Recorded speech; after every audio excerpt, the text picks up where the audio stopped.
Hello students, आज हम discuss करेंगे about Biot Savart law and its application to find out magnetic field around a long current carrying conductor. तो board में frequently पूछी गई है डिराइव, तो स्टार्ट करते हैं। तो जैसा कि हमें ऑयस्टर्ड के एक्सपेरिमेंट से पता है कि एक करंट कैरिंग कंडक्टर अपने अराउंड मैग्नेटिक फील्ड प्रोड्यूस करता है। बायोट-सेवर्ट लॉ हमें हेल्प करेगा to find out this magnetic field. तो स्टार्ट करते हैं। तो सपोज XY एक करंट कैरिंग कंडक्टर है, इसके अराउंड हमें मैग्नेटिक फील्ड फाइंड आउट करनी है, राइट।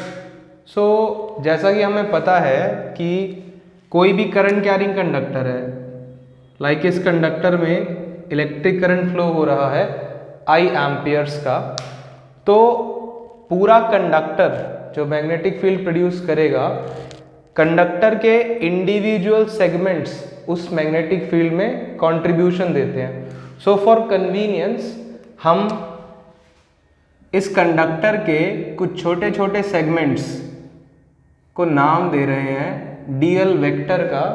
एक वेक्टर क्वांटिटी है जिसको हम नाम देंगे करंट एलिमेंट का। सो dl वेक्टर एक करंट एलिमेंट है। अपनी कन्वीनियंस के लिए हमने इस करंट कैरिंग कंडक्टर को बहुत सारे छोटे छोटे सेगमेंट्स में डिवाइड करा है। ऐसा ही एक छोटा सेगमेंट है dl वेक्टर। तो हमारा ऑब्जेक्टिव है इस dl वेक्टर की वजह से, इस छोटे से करंट एलिमेंट की वजह से, इस कंडक्टर के नेबरिंग एक पॉइंट P पर मैग्नेटिक फील्ड फाइंड आउट करना। सो हम dl वेक्टर की वजह से P पॉइंट पर मैग्नेटिक फील्ड डिटरमाइन करेंगे।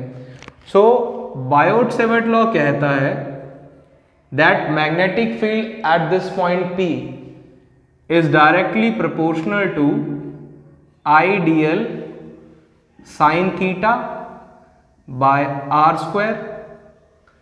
I यहाँ पर वो करंट है जो इस कंडक्टर में फ्लो हो रहा है, और you can say current element में करंट फ्लो हो रहा है।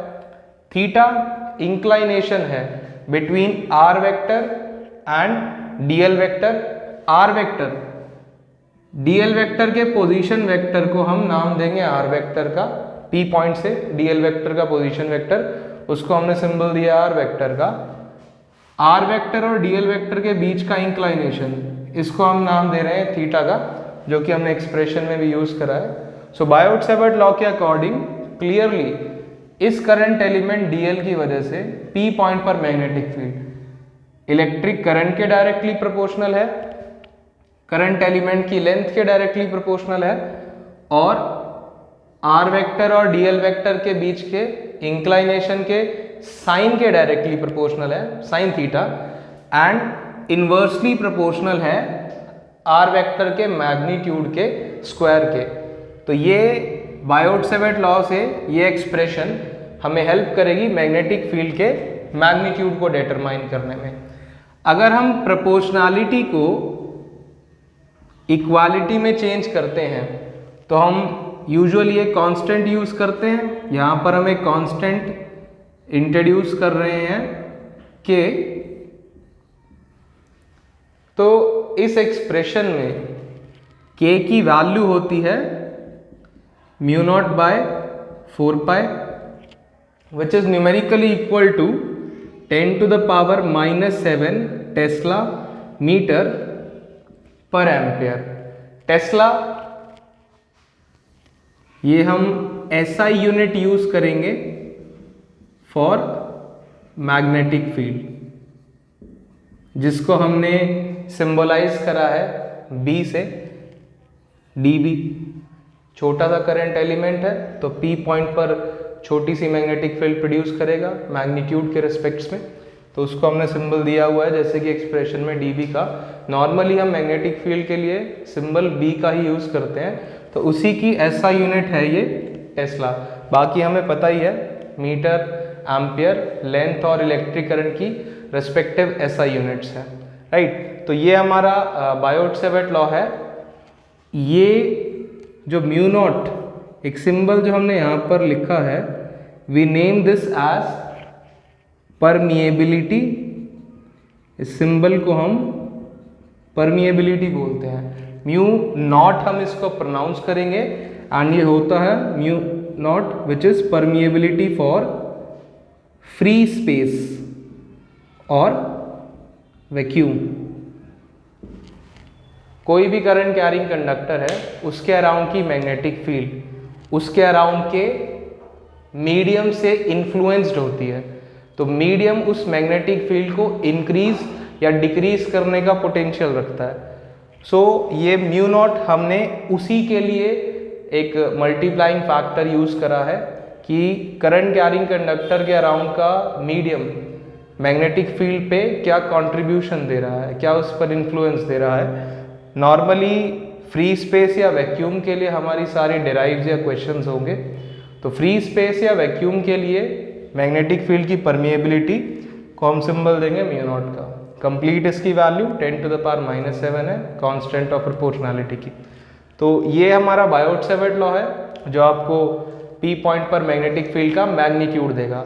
But as we know that magnetic field एक वेक्टर क्वांटिटी है, तो पी पॉइंट पे हमें मैग्नेटिक फील्ड का सिर्फ मैग्नीट्यूड नहीं उसकी डायरेक्शन भी डिस्क्राइब करनी पड़ेगी।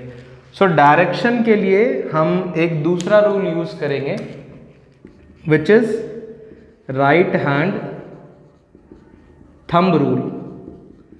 This is the same rule that you might have studied in class 10th। Class 10th में भी आपका एक चैप्टर था magnetic effect of electric current, उसमें भी हम इस रूल को पढ़ते हैं। This is that same rule. So what is right hand thumb rule? So right hand thumb. So imagine you are holding a current carrying conductor in your right hand like this. इस case में हमारा current carrying conductor suppose ये है, तो हम इसे right hand में hold कर लेंगे such that your thumb points in direction of electric current. इस केस में करंट ऊपर जा रहा है तो हमने थंब को अलाइन किया अपवर्ड डायरेक्शन में।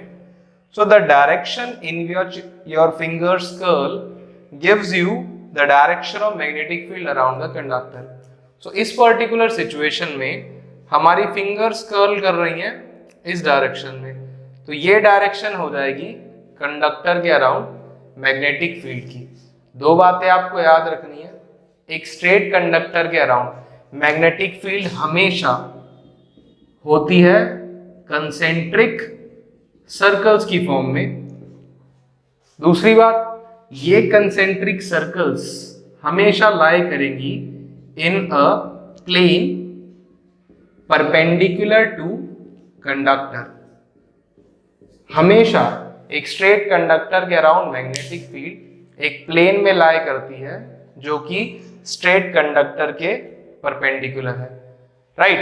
तो इस पर्टिकुलर सिचुएशन में हमने देखा पी पॉइंट पर मैग्नेटिक फील्ड इस डायरेक्शन में पॉइंट कर रही है। सो मैग्नेटिक फील्ड के लिए नॉर्मली अगर ऐसी सिचुएशन होती है तो हम कुछ सिंबल्स यूज करते हैं। पी पॉइंट पर मैग्नेटिक फील्ड के लिए हम सिंबल यूज करेंगे दिस। सर्कल में हम एक क्रॉस को बनाया है। This symbol represents that magnetic field is perpendicularly into the plane, right. अगर इस कंडक्टर में मान लो करंट डाउनवर्ड डायरेक्शन में होता तो हमारी मैग्नेटिक फील्ड कुछ इस तरीके से होती। तो P पॉइंट पर मैग्नेटिक फील्ड इस डायरेक्शन में होती, तो उसके लिए हम सिंबल यूज करते हैं सर्कल में एक dot. This symbol represents that कि आपकी magnetic field is perpendicularly out of the plane. So इस तरीके से आप एक स्ट्रेट कंडक्टर के अराउंड मैग्नेटिक फील्ड डिटरमाइन करोगे। मैग्नेटिक फील्ड के मैग्नीट्यूड के लिए Biot Savart law and magnetic field की डायरेक्शन के लिए राइट हैंड थंब रूल। ये दो सिंबल्स आपको हमेशा याद रखने हैं and these two property for the direction of magnetic field. So इनको यूज करते हुए आगे हम डिटरमाइन करेंगे magnetic field around an infinitely long current carrying conductor.